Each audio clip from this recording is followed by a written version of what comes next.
میرے ہاتھ بندھے ہیں، پیر بندھے ہیں آگ میں، اسے نہیں پتا؟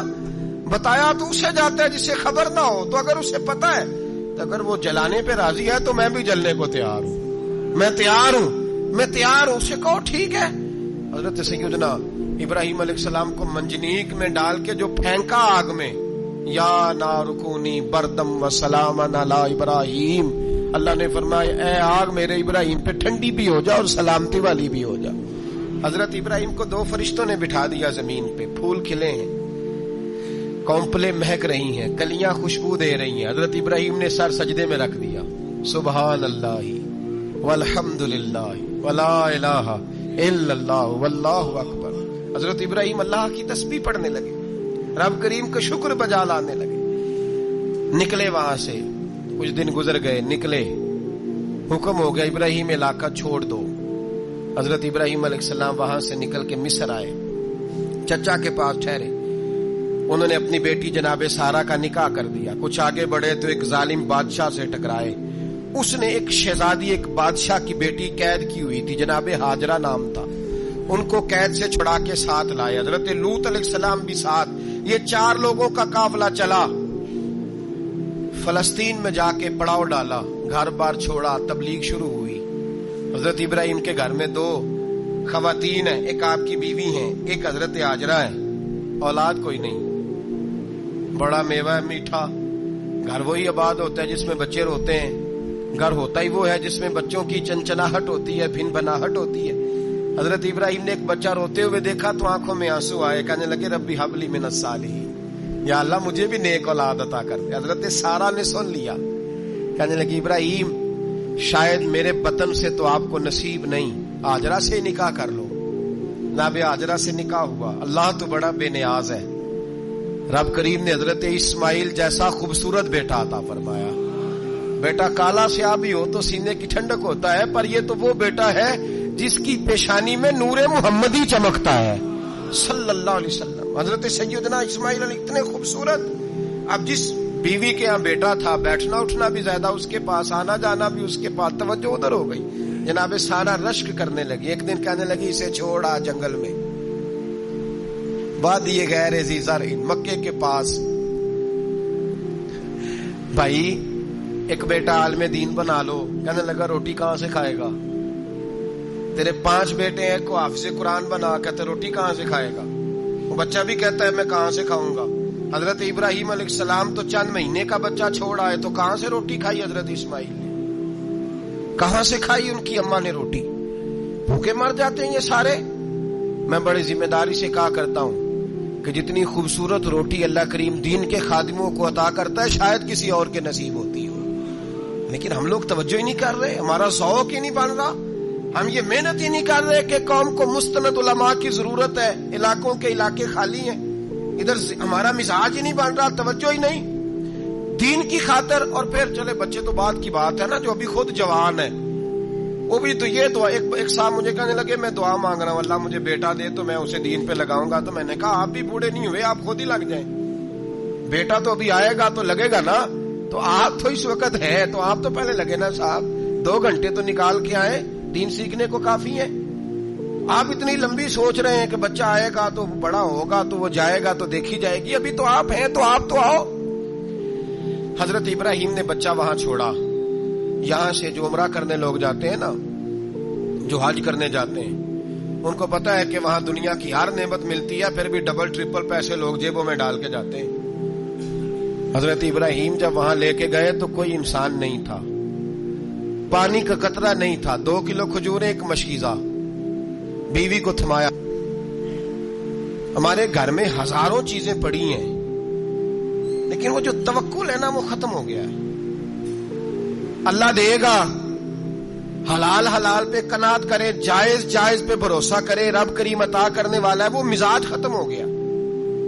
حضرت سیدنا ابراہیم علیہ السلام 2 کلو کھجوریں، ایک مشکیزہ پانی کا دے کر کے، اور وہاں بٹھایا آپ نے اپنے بچے کو اور اپنی زوجہ جناب ہاجرہ کو، اور بٹھا کر کے واپس پلٹنے لگے تو حضرت ہاجرہ سلام اللہ علیہ نے آواز دی، کہا ابراہیم کس کے سہارے پہ چھوڑ کے جا رہے ہیں؟ جہاں آب زمزم کا کنواں ہے نا، جو لوگ گئے ہیں انہوں نے صفا مروہ کی صحیح کی ہے. صفا مروہ سے باہر نکلے نا، سرکار کی ولادت کا مقام ہے، اس جگہ پہ آب زمزم کا کنواں تھا، وہاں حضرت سیدنا ہاجرہ کو بٹھایا. کوئی چیز نہیں، کوئی درخت نہیں، کوئی کھیت نہیں، کوئی پانی نہیں، کوئی کنواں نہیں. وہاں بٹھایا اور بٹھا کر کے نکلنے لگے تو جناب ہاجرہ فرمانے لگی ابراہیم کس کے سہارے پہ چھوڑ کے جا رہے ہو؟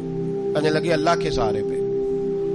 تو پاک باز بی بی نے ایک لفظ پوچھا، کہا ابراہیم یہ میرے رب کا حکم ہے، یہ میرے، بس جن کا عقیدہ توحید مضبوط ہو ان کے لیے ایک جملہ کافی ہوتا ہے، یہ میرے اللہ کا حکم ہے.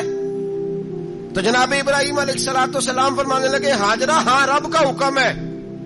جب یہ لفظ کہے تو چاہیے تھا نا حضرت ابراہیم تسلی دیتے، تو بی بی صاحبہ تسلی دینے لگی، عرض کرنے لگی ابراہیم اگر اللہ کا حکم ہے تو پھر آپ ہماری فکر نہ کرنا، اگر یہ رب کا حکم ہے تو پھر ہماری فکر نہ کرنا. جس رب نے ہمیں یہاں تک پہنچایا ہے وہ ہمیں کبھی بھی ضائع نہیں فرمائے گا، پھر فکر نہ کرنا. حضرت ابراہیم آ گئے. بات آپ نے سنی ہوئی ہے، اشارہ کرنا مقصود ہے. 13 سال میں چلے مان بھی لیا جائے بعض روایات کی روشنی میں کہ آتے جاتے بھی رہے، لیکن مکمل دیکھ بھال اپنے بچے کی پرورش میں پورا حضرت ابراہیم علیہ السلام کا کردار، سارا کردار ماں کا تھا. میں جب خواتین کے بارے میں کوئی بات کرتا ہوں تو میں آپ کو اکثر کہتا ہوں کہ یہ صرف بیوی کے لیے حکم نہیں ہوتا، یہ ٹریننگ بیٹی کو دینی ہے اور بہن کو دینی ہے. یہ تربیت کرے اپنے گھر میں. میں تجربے کی روشنی میں یہ بات عرض کیا کرتا ہوں کہ بھائی بچے باپ کے فرما بردار اس وقت ہوتے ہیں جب اماں انہیں باپ کا فرما بردار کرتی ہے، اور بچے باپ کے نافرمان بھی تب ہوتے ہیں جب اماں انہیں باپ کا. میں نے اپنے کانوں سے سنا ایک دفعہ ایک بچہ اپنے باپ سے کہہ رہا ہے آپ نے تو ساری زندگی باہر گزار دی، پیسے کمانا کون سا مشکل کام ہے، دکھ سکھ تو سارے اماں نے برداشت کیے، سکولوں میں وہ جاتی تھی، فلانا کام وہ کرتی تھی، فلانا کام. اب یہ سوچ اس کی ذاتی تو نہیں، یہ اس کو دی گئی ہے. اور اگر اس کو یہ سوچ دے دی جائے کہ اماں کہے کہ میں تو اپنوں میں رہی ساری زندگی، میں نے تو اپنوں میں وقت گزارا، اور تیرا باپ تو کئی دفعہ جنازے بھی نہیں پڑھ سکا، اس نے تو ماں باپ ایسے دفن کر دیے، وہ اگر یہ سوچ فراہم کرے تو پھر بچہ باپ کا فرما بردار ہوتا ہے. اور یہ والی روایتیں ہم بیوی کو سناتے ہیں، حالانکہ کس کو سنانی چاہیے؟ بولیے، بہن اور بیٹی کو. بہن اور بیٹی کو سنائیں یہ باتیں، ان کو سمجھائیں تاکہ آگے جا کے وہ جو گھر ترتیب دیں وہ گھر بڑا عمدہ اور نکھرا ہوا ہو. حضرت سیدنا ابراہیم 13 سال کے بعد آئے، چونکہ گھر میں اللہ تبارک و تعالیٰ کی دوستی کا چرچا تھا، اللہ تبارک و تعالیٰ کی محبوبیت کا غلبہ تھا. 13 سال کے بعد فلما بالغ معه السعی، یا بیٹا جب اتنا بڑا ہوا کہ سال چلنے لگا تو حضرت ابراہیم نے اپنے بیٹے کو بلا کے کہا بیٹا مجھے خواب آئی ہے، میں تجھے ذبح کر رہا ہوں، تیری کیا رضا ہے؟ تو حضرت اسماعیل کہنے لگے یا ابت افعل ما تؤمر، ابا جی اللہ جیسے حکم دیتا ہے میرے ساتھ ویسے ہی کریں، جیسے اللہ حکم دیتا ہے ویسے ہی، بولیے ویسے ہی کریں. حضرت ہاجرہ کو کہا کہ ایک دوست نے دعوت کی ہے تو وہاں جا رہے ہیں. بی بی مطمئن ہے، تفصیلات کی ضرورت نہیں، ختم بات، اعتبار ہے، مطمئن ہو گئی. شیطان پیچھے سے آیا اماں کے پاس. ذرا تھوڑی دیر کے لیے تصور جمائیے، یہاں تو پڑوسن آ کے کوئی بات بتا دیتی ہے خاوند کے بارے میں تو کئی مہینے جھگڑا جاری رہتا ہے، پڑوسن محلے دار. شیطان نے آ کے بتایا لفظ کیا ہے؟ کہا حضرت تمہیں پتا ہے کہاں جا رہے ہیں؟ کہا دوست کی دعوت میں. تو کہنے لگے دوست کون ہے؟ رب کریم. اور ابراہیم کا خیال ہے کہ اس رب نے مجھے حکم دیا ہے کہ میں ذبح کروں. تو حضرت ہاجرہ کہنے لگی کبھی باپ بھی بیٹا ذبح کرتے ہیں؟ تو شیطان کہنے لگا ان کا خیال ہے کہ ان کے رب نے حکم دیا ہے. تو جناب ہاجرہ فرمانے لگی اگر رب نے حکم دیا تو پھر تو مجھے شیطان لگتا ہے، تو مجھے شیطان لگتا ہے. کا کیا مطلب؟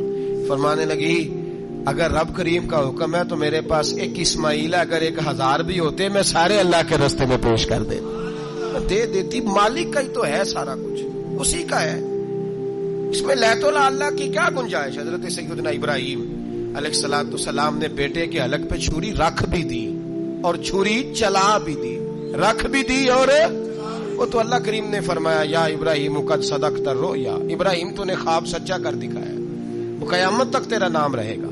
حضرت ابراہیم نے وطن بھی دیا، جان بھی دی، بیٹا بھی. اللہ کریم نے دمبے دیے، فرمایا یہ فدیہ ہے. اب یہ قربانی قیامت تک حضرت ابراہیم کے طریقے کے مطابق جاری ہے. حضرت